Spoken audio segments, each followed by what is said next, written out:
think that would be an appropriate use of the dictionary as a footstool. Seriously. Good morning. If you need it. If you need it. Good morning. Good morning. Good morning. Good morning. Well, welcome. My name is Doug Bradburn. I'm the president of George Washington's Mount Vernon. Welcome to Mount Vernon. We have a wonderful class here, and we've got students all over the country that are tuning in today. So hello to you, and welcome to Mount Vernon.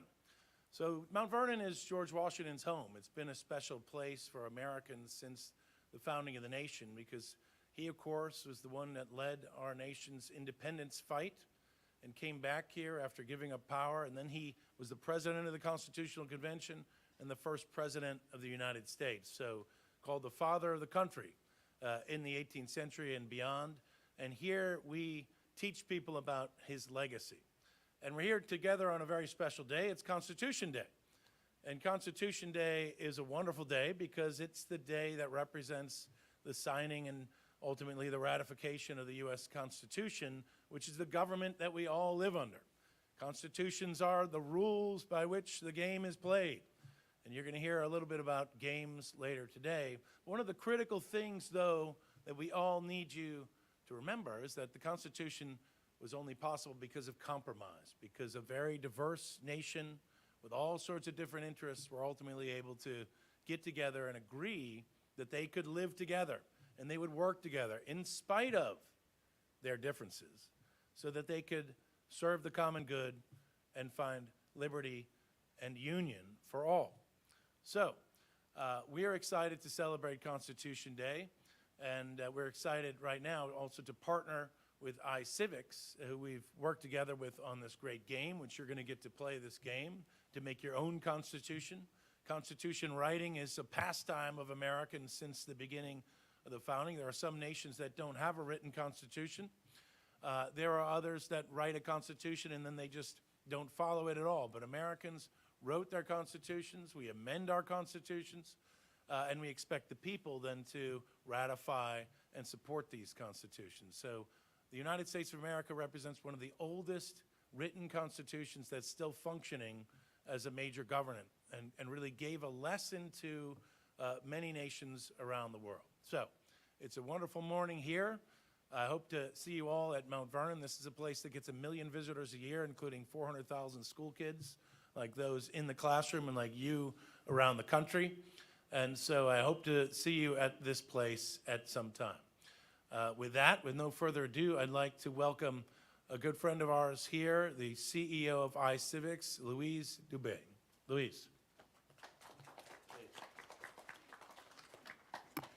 Thank you so much, Doug, and thank you for having me here. I'm very excited to be at Mount Vernon, our great partner today on Constitution Day, and joined with 100 students from Alice Deal Middle School in DC. So, woohoo, hurrah for Alice Deal. So thank you for coming out to visit with us, and over 2,000 classrooms online. So that's very exciting that so many students are learning about the Constitution today. Which happened 200 and, anybody has the answer to this? 236 years ago. The Constitution was written and signed, and there were 55 delegates at the Constitutional Convention in Philadelphia in 1787, and they had a really hard job. They had to create a self-government, a mode of self-government, didn't exist before, that would sustain a new and fledgling nation.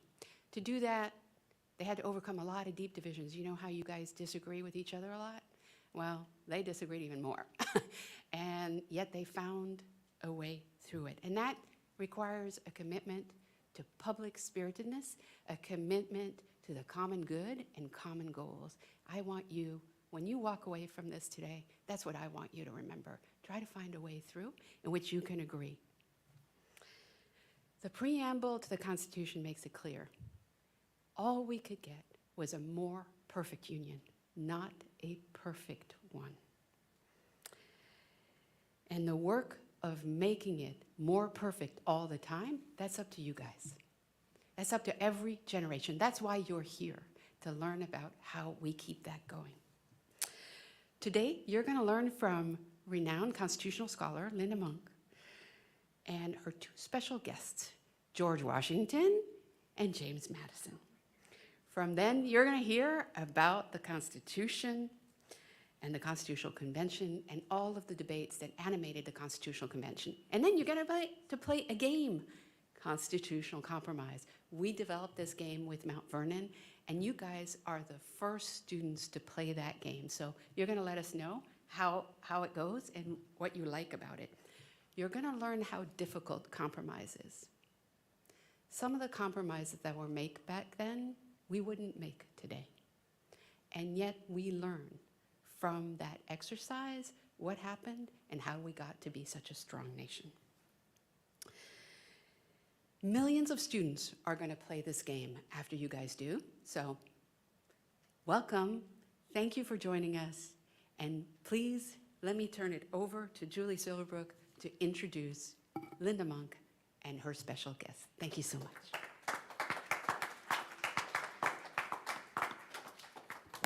So it is my privilege this morning to introduce my dear friend and colleague Linda Monk, who I've known for quite some time, and her very special guests, President George Washington and Representative James Madison.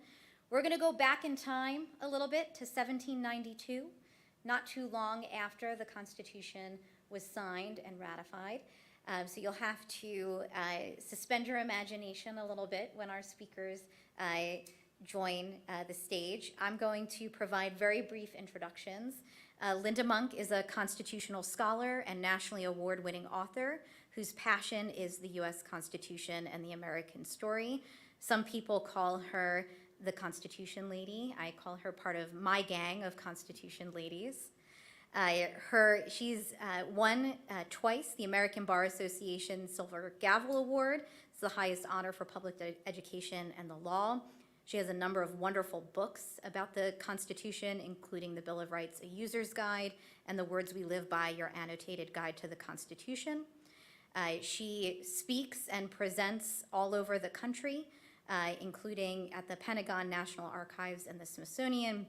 Her work has been featured on PBS, C-SPAN, and NPR. Most recently, she collaborated with iCivics and the Center for Civic Education to produce a great video series called The Constitution Explained that unpacks the entire Constitution in 35 3-minute morsel videos. Check those out online. They're available on iCivics.org. She is joined today by two very, very special guests, President George Washington, in whose home we now sit. And those of you online, you're invited to join President Washington's home virtually. Known to many as the father of our country, Washington served as America's first president, commander of the Continental Army, and president of the Constitutional Convention. Through these roles, Washington exemplified character and leadership of the highest order. He is joined by Representative James Madison, known to many as the father of the Constitution, who played a central role in the drafting of both the U.S. Constitution and Bill of Rights. Though he does not yet know it, based on the timing of today's conversation in 1792, he would go on to become the nation's fourth president. It's my pleasure to introduce Linda, President Washington, and Representative Madison. Please join us on the stage. Thank you.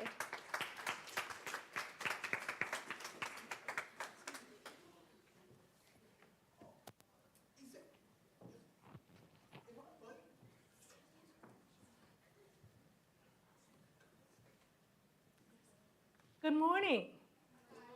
Good morning.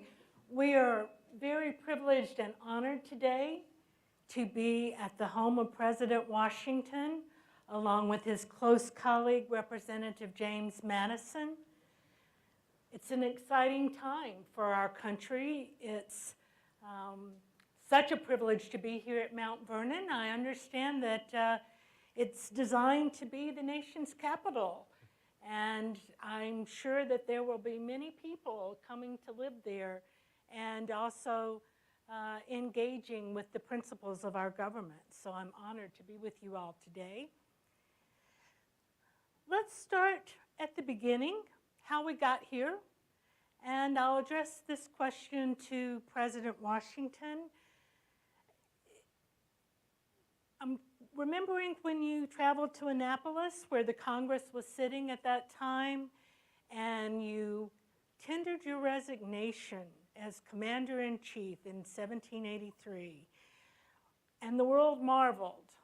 But I'll let you tell that story, please, Mr. President. Well, I'm not known as much of a storyteller, madam, but I will gladly recount for you what occurred.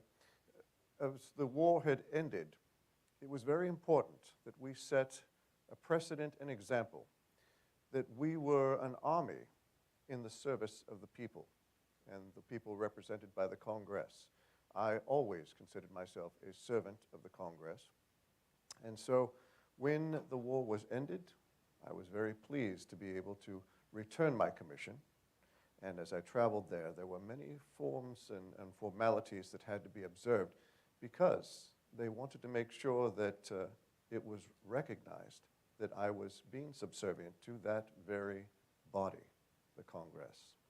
So they designed and said they wished to make sure that everyone knew when we would properly stand and sit. And I returned my commission gladly, presented my sword, which of course was returned to me. And at that moment, the government knew that it could proceed on without fear, because there were many times in the past where governments had been taken over by their militaries. Indeed, and shall I compliment you again on that rare status, because as many people noted at the time, it's alleged that even King George III made the comment that it was astonishing that a victorious general would in fact resign his commission. So, I was very much so trying to follow the example of Cincinnatus, indeed. the Roman Tell us more senator who had had powers that were considered dictatorial. And yet he returned his sword, and so returned to his plow at his farm, which is very much so what I have done here. And indeed, I believe that in your home you have celebrated Cincinnatus and agriculture, et cetera. So now, so you've resigned your commission. Mr. Madison was not well, he was serving in Virginia legislature and then in the Confederation Congress. And yet pretty soon it becomes clear that there are some deficiencies in the current Constitution at that time, the Articles of Confederation. Great deficiencies. Yes, and could you comment a bit about, I think you were concerned, you had a conference here at Mount Vernon about some trade matters. Oh yes, we were very concerned because each of the states was conducting all their trade independently, as if independent nations. And so they were treated that way. For instance, England wanted to, we called it gaming, that one would play against another, so that one would go to one particular state and offer them one type of trade agreement, but then would have a favorable one in a different way towards another state, making contention between us. We've always said our strength was in our unity.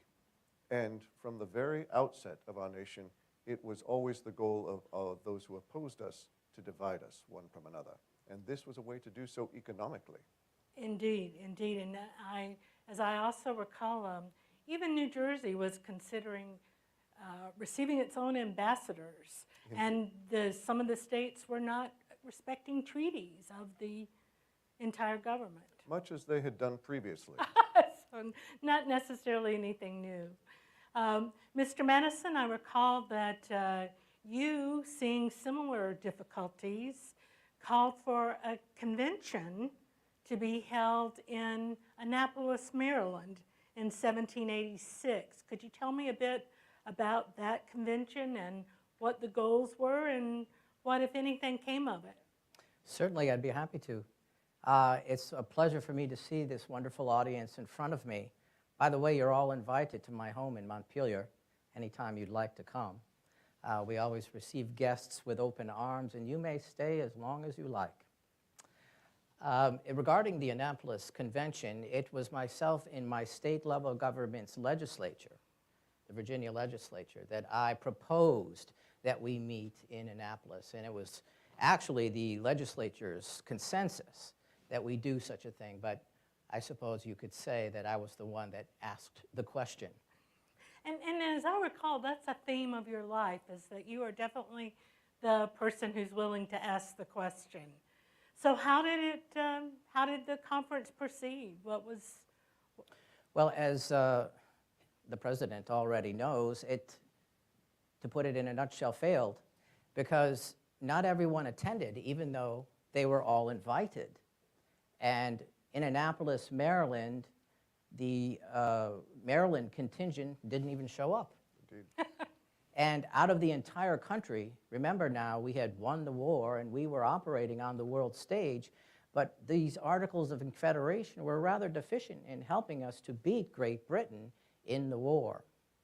So when only 12 people total of the entire country and 5 states, none of which, as I said, was Maryland, showed up, His Excellency, the President now, Mr. Hamilton, myself, and others realized that we needed to lobby Congress to try and get them to agree to strengthen the Articles of Confederation. Yes, and Congress was a bit reluctant, as I recall, as Congress can be. So many times you find that there are lots of complaints, but very few people willing to address the complaints. But as I recall, there was an incident in Massachusetts in late 1786 into early 1787 that, shall we say, lit a fire under Congress at the time. And I'd like to ask President Washington to speak to that because, as he knows, one of the deficiencies of the Articles of Confederation was that Congress did not have the power to tax. It had to request money from the states, who then had to lay taxes, who were often loath to, and unfortunately, during our late Great Revolution, did not pay our soldiers. Yes. And tell about the discouragement that caused and how that leads up to what becomes known as Shay's Rebellion.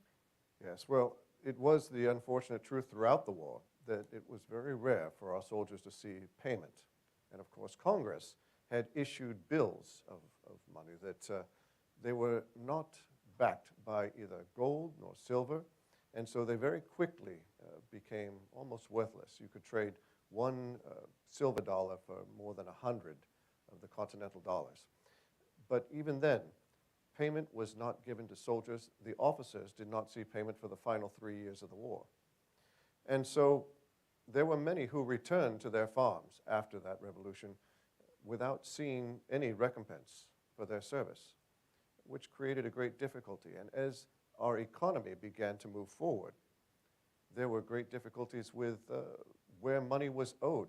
Many of these farmers had said that they would promise their land and they would sign their names to papers that said that they would give their land if they did not make good on what they were borrowing.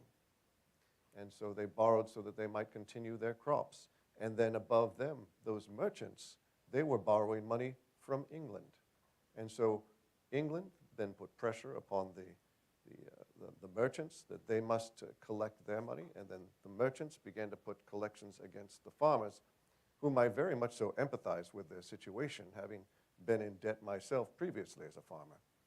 May I ask, my understanding is that's how most farmers have to stay in business, is to take upon debt to finance their crops. Hoping that the next year's crops will make up the difference. The original gamblers. Indeed, very much so. And of course, we are all dependent, are we not, upon our farmers, because they are providing the very sustenance of life that we all expect and need to be able to purchase, even if one is far from farms themselves and in the city. And so they found themselves now losing the farms, the very things that they had hoped they would be returning to, what they were fighting for throughout the war.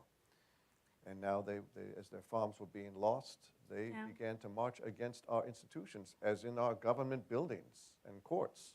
Right. I will say my sympathy is definitely with the unpaid veterans. I have a bit of pride of country here because, as you mentioned, the merchants of Boston, ironically, are in debt to the English merchants, even though we've just won a war to defeat them. But if those debts aren't repaid, the credit of the United States is worthless, and then there's no economy. And so there's no situation moving through this where you can see a victory for our nation, which was already just in its infancy, just beginning. And I believe, as you said very early on, and after this incident, that if you want to have self-government and you take upon that role, then it's also your responsibility to obey that government. Indeed, So it's the counterbalance to liberty. indeed. And again, my sympathies are with Captain Daniel Shays and his colleagues who were veterans who had not been paid, in my opinion, by the cowardice of our Congress. I can say that now that we have a First Amendment and not be accused of treason. And it was this difficult situation for the very people that had borne the brunt of the battle were now not being paid and were losing their farms, which meant that they would have nothing. But out of that came a sense of we do need a stronger government. We do need a different form of government. And I believe that's, Mr. Madison, in fact, you had been doing some study for quite some time about what is the best form of government, which one would we want, assuming we can choose. Alexander Hamilton said that the American people have the great good fortune of, for once, being able to choose their form of government and not have it thrust upon them. What do you say, Mr. Madison? Oh, indeed, that is the case. In my studies, I endeavored to take on a rather large project. You may or may not know that my good friend is Thomas Jefferson, who lives a mere day's ride south of me in his estate called Monticello. And he opens his doors as well to visitors. But he was in France at the time, you see, and he always encouraged me to come over.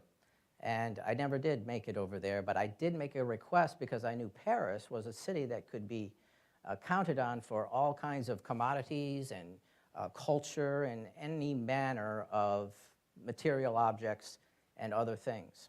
So I made a very specific request. Mr. Jefferson, could you please secure for me as many books as you could find on republics, democracies, confederations, anything that did not represent some kind of overbearing monarchy, a despot, an emperor, a dictator, all those things that we wanted to stay away from. And I endeavored to make a very large study about that, which became so large because it's hard to believe, perhaps, but you can get anything in Paris. President Washington. And 2 trunkloads of books landed on my front doorstep in Montpelier, and inside were a total of 200 books on those subjects. Mm-hmm. Well, you can see that there's a book right beside my chair, and that is something that I enjoy very much doing. I don't have too many hobbies. I like to read that much. And indeed, I saw a note from you when you were staying in Philadelphia, and you were asked perhaps to move to nicer rooms. But you commented that your books were stacked to the ceiling all about the room. We might, some people might say a little bit of a hoarder, except I've read that it's impossible to hoard books. Books are the exception. Anyway, that you declined the nicer quarters because your books were all packed to the ceiling all around, and you never find them if you tried to move. So oh yeah, it was my own catalog, my own catalog version.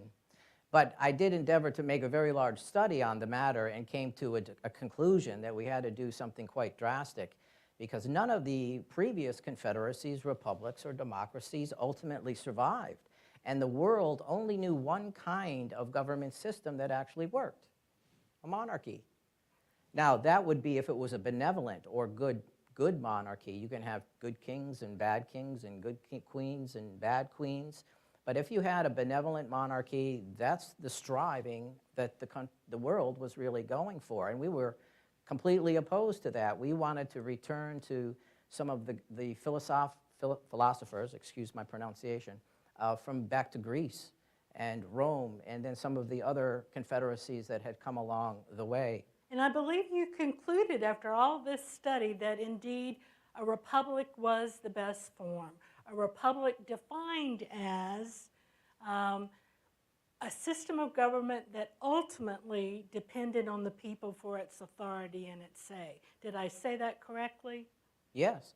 There was a word that was thrown around quite often called democracy, but we are not technically a democracy at this time. And we have some democratic principles written into the Constitution, which we will soon get to. But we are actually a representative or a constitutional republic, are we not, President Washington? You'd say.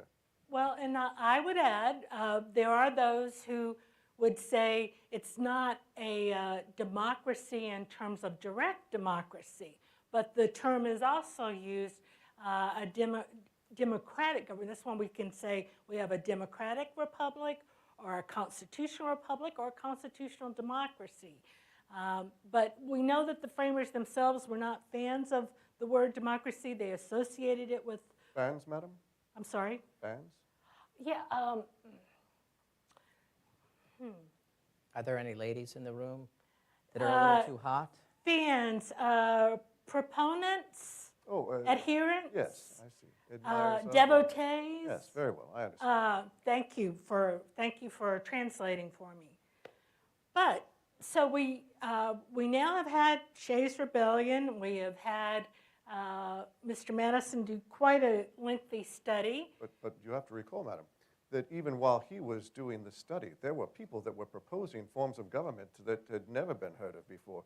I received a letter from a colonel who said that it was clear that the republic that we had formed in the Confederation And the Confederation, which had failed. And so he said, we must now have an elected monarchy, or as Mr. Jefferson would say, a Polish king. which is something that I find very absurd. Indeed, and let's travel to Philadelphia if we may. I see that our time, time is always the enemy of good conversation. But so Congress, after Shay's Rebellion, has decided, yes, we must at least amend the current Articles of Confederation. Amazing how soldiers in the field will make Congress feel that they must take action. Indeed, indeed. A little rebellion now and then. The question is when the rebellion will stop. So the convention is called in May, and it's held in Philadelphia, as our speaker said previously, 55 different delegates.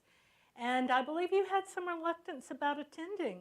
There was no guarantee that such a thing would succeed, but further than that, I had resigned from public life. And so it might appear, if I were to partake in such a thing, that I was now reaching to return to power, which is something one must always be wary of. Any person who is reaching or seeking power, which is quite a seductive form for many people. And indeed, and that was a consistent theme of your public and private life, and one that I hazard future generations will continue to admire. Now, Mr. Madison, why did you think that it was essential for, at that time, retired General Washington to attend the Philadelphia Convention in May? Well, to put it quite succinctly, madam, I think the country, that was the single most lauded person that everyone could universally rally around. He was rather universally popular for pulling off this event. No offense to France, who gave us incredible help. Let's not reduce that contribution that they made. But amongst those of us that were trying to convince Congress to reconvene in Philadelphia to improve these articles, I and Mr. Hamilton and other people of a stronger national government mindset thought that in order to wake everyone else up, that His Excellency's presence was absolutely necessary. It was essential. In fact, many people will refer to President Washington now as the indispensable man, in the sense that, yes, there are many great men, but great men don't accomplish things alone. And yet, you must have someone that can unify the country, and President Washington did that admirably. So let's turn to the convention in Philadelphia. It's a hot summer, with an infestation of black flies. Yes. The men are all wearing wool suits with no deodorant and no air conditioning. So, and as I recall, Mr. Washington at the time insisted that the windows be closed because it was to be a secret convention. It was important that we maintain some level of secrecy, Madam, so that people would not, that were within the Congress, would not feel that they were performing, as it were. And also, Even though they were. But I suppose some might. And then, but also, the great fear, of course, would be that someone would hear what we were arguing or discussing, and that they would wish to sway that argument, or perhaps even say, if this is within the Constitution, I will agree to it, or will absolutely not agree to it. And that might not actually be something that survived until the end of our discussions. yeah, I note that you, of course, were voted unanimously to be the president, and that was a different word at that time. It tended to be more like the head of your social club. Well, we had certainly had plenty of presidents of Congress previously. Yes. That you were chosen by the delegates unanimously to preside, and yet, ironically, throughout the convention, you speak very little and only toward the end. And it reminded me that now your vice president, John Adams, had said of you that you possessed the gift of silence. So I'm wondering if you might share with us your thoughts about how silence is important, particularly when you're trying to get people to agree to something. Well, my position as president made it so that I felt that anything I said might have more weight than others. And so if I did need to vote, for instance, I stepped down from that position and put another in that chair temporarily. But I have found, Madam, that if one is in a room full of brilliant minds, it is best to remain silent and let them think that you are one of them, rather than to open your mouth and convince everyone that you are not. But also there's so much that must occur that we hear one another. And you cannot hear what people are saying if you are too obsessed with the idea of pushing forward your own ideas. And we can only come to a true place of compromise if we understand what it is the other person is attempting to do. So that was the core, really, of the convention being able to compromise, is you, I think, modeling what it was like to be a good listener. Well, if you look around the room today, we have many faces before Yes. us. And I would imagine there are as many different opinions as there are faces. Why should we not, as Americans, we are, after all, a united country. And so because of that, we must all be willing to listen to all of our citizens. Yes. Well, Mr. Madison, you become a revolutionary at the start of this convention because you're sent there to amend the Articles of Confederation. And yet, right away, you propose a radical proposition known as the Virginia Plan. What were your thoughts on that? Well, I felt that it was apropos because, in fact, if I may take a little liberty, His Excellency President Washington of the convention at the time wrote me a letter before we even attended, Indeed. stating, if I remember as close to verbatim as possible, that we probe the defects of the Constitution to the bottom and provide radical cures, which was contrapuntal, fancy word, you can look it up in my dictionary if you'd like. The newest edition, 1755, Samuel Johnson, opposed to what the Congress wanted to allow, which was a mere revision. They gave us permission, quote, for the sole and express purpose of revising the existing system. But it was His Excellency, myself, and others that thought that that would be completely and wholly inadequate and a waste of our time, quite frankly. So we must get to the business at hand and create a strong enough government where we can not only stand on the world stage, but remain there. Yes.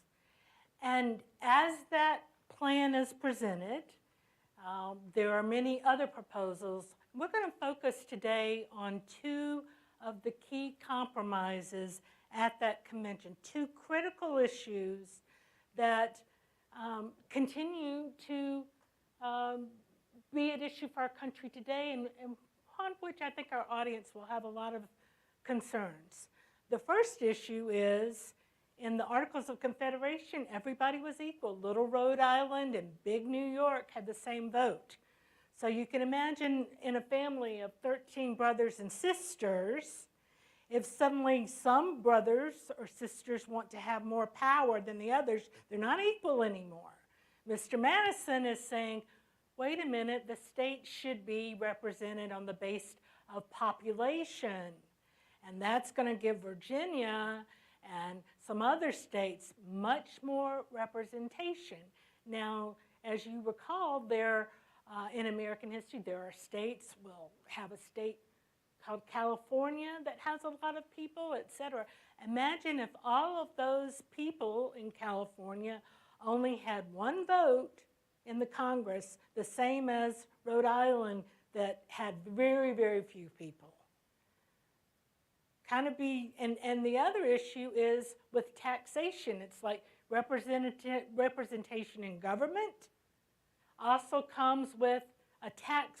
You have to pay more taxation. So keep those two in mind. First, let's solve the issue of the states. Mr. Madison, how are the states going to be represented in this new government?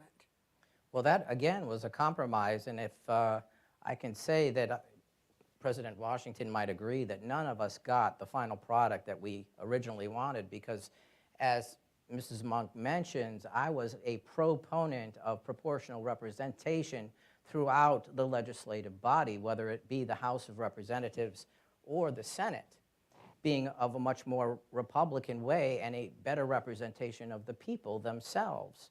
And I got outvoted on that, but there was a compromise made from a gentleman from Connecticut, two actually, but the main author is the name of Roger Sherman, and he, along with Oliver Wolcott, proposed, I think it's Oliver Ellsworth actually, Wolcott, there's two Connecticut Olivers, and Wolcott was with the Articles, but Oliver Ellsworth proposed that, well, let's balance that out. Since we have a bicameral legislature, let's... Two houses. Bicameral means... Two houses, correct.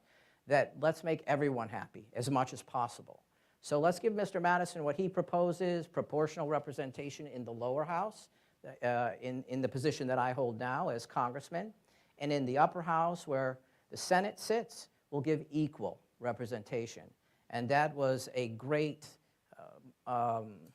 equalizer in the room where we were deliberating. That was a situation of a very positive compromise. And as I'm sure you would say, essential to the Union. Indeed. There was as you've said many times, the concern was the bringing the Union together. And on that light, the other large compromise that we must address, and that our nation, I believe, continues to address, is how do we call ourselves a nation based on liberty, and yet so many of our fellow people are enslaved? And that becomes a very controversial issue. The question is, how shall enslaved people be counted? For instance, if you count an enslaved person as the entire number of enslaved people, does that end slavery? No. At the time of the Constitution, the southern states, along with New York and New Jersey, still hold slaves. The northern states are pretty recent to abolition. And it becomes an issue for the economy of the entire nation, because whether or not a state holds slaves, the rest of the country is enmeshed in slavery deeply, whether it's through debts, where enslaved people are used as collateral, whether it's through providing services or crops that are then used by northern industry, whether it's insurance, whether it's slave ships. The important thing to remember is that slavery is deeply enmeshed, not an excuse, not a justification, a fact that slavery is deeply enmeshed in the economy of the United States, deeply. And those southern states, especially, they were claiming that they wanted to have every slave counted so that they might be represented. Right.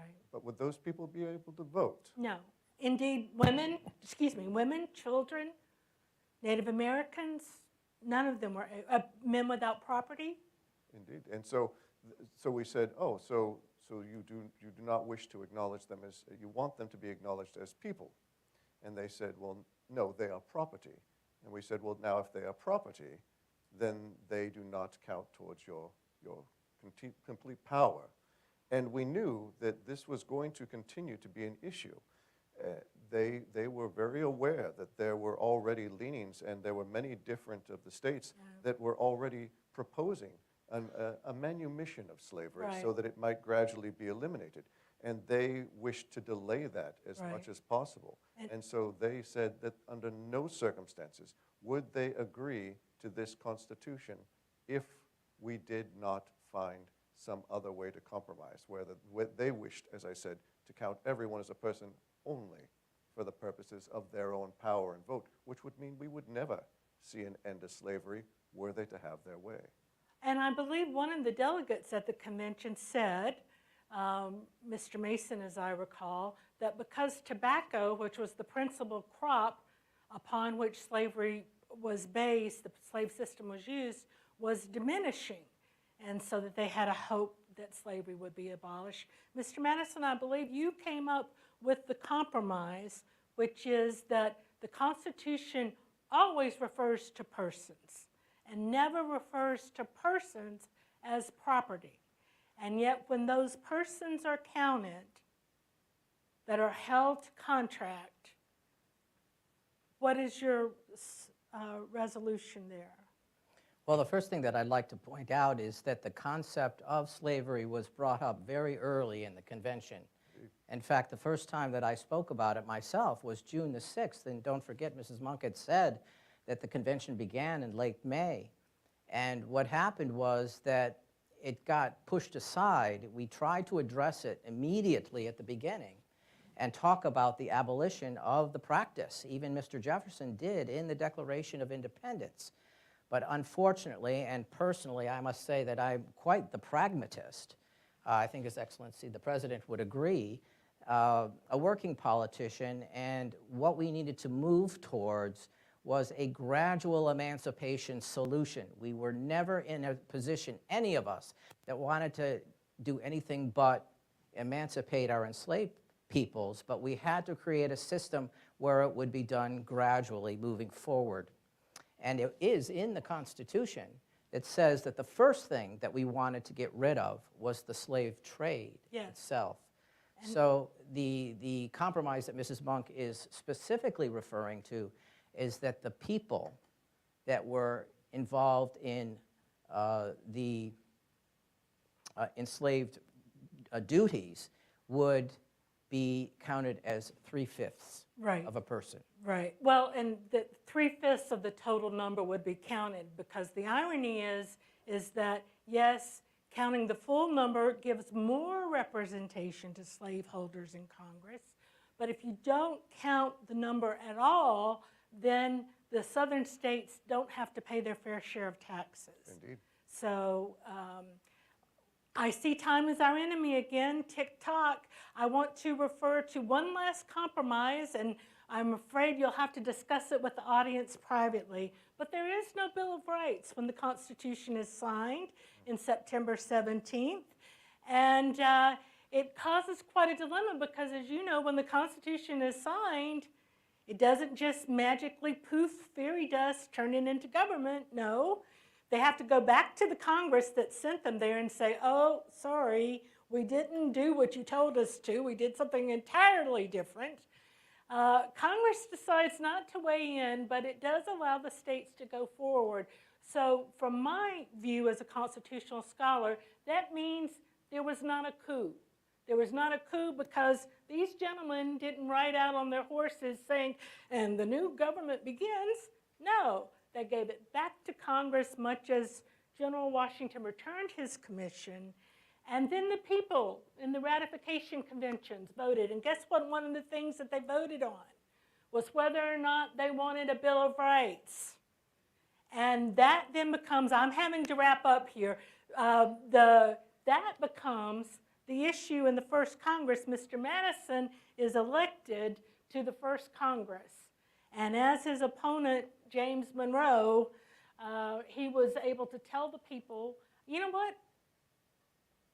The Bill of Rights, I was against it at first, but you know what? Bill of Rights, Schmill of Rights. If you want a Bill of Rights, I'll give you a Bill of Rights. And as he says later, and I'll leave this last line with Mr. Madison, your reason for changing your mind on supporting the Bill of Rights was? Well, this is the formal one. It was to prevent a second convention. Well, that's true. Mr. Madison I admire because he's the practical politician. I am a practical politician. It was to prevent a second convention, but it was also to express the fact that we were a representative or democratic or constitutional republic. And I remember, as you said to a friend, you said the reason was, and General Washington has expressed this before too, because I am an honest man. You had promised your constituents. How many representatives do you know of today that may make promises in elections but don't necessarily deliver when they get in office? Mr. Madison did deliver, and I'm proud to say, General Washington, if you have some final thoughts about our new government as it begins. Most importantly, that if the American people, as the years come on, are not fully free and happy, it will be your own doing, because this is a government that is made by people. And so it has not been handed down from a monarch, but it is within your power to shape it and to continue to follow it. We have designed it as best we could with its imperfections, because we knew that human nature, as it is, would continue on. And so hopefully you will be able to preserve that union that has been so carefully forged and so long fought for. And it's your responsibility to propose amendments. Remember, we can criticize the framers for what they didn't do that we think they should have done. And remember that every generation after the framers had a chance to abolish slavery, to treat Native American nations better, to allow women and younger people to vote. So on those words, I'll say thank you very much. It's been a delight and pleasure. Pleasure to meet you. Pleasure to meet you. Thank you, madam. Excellent.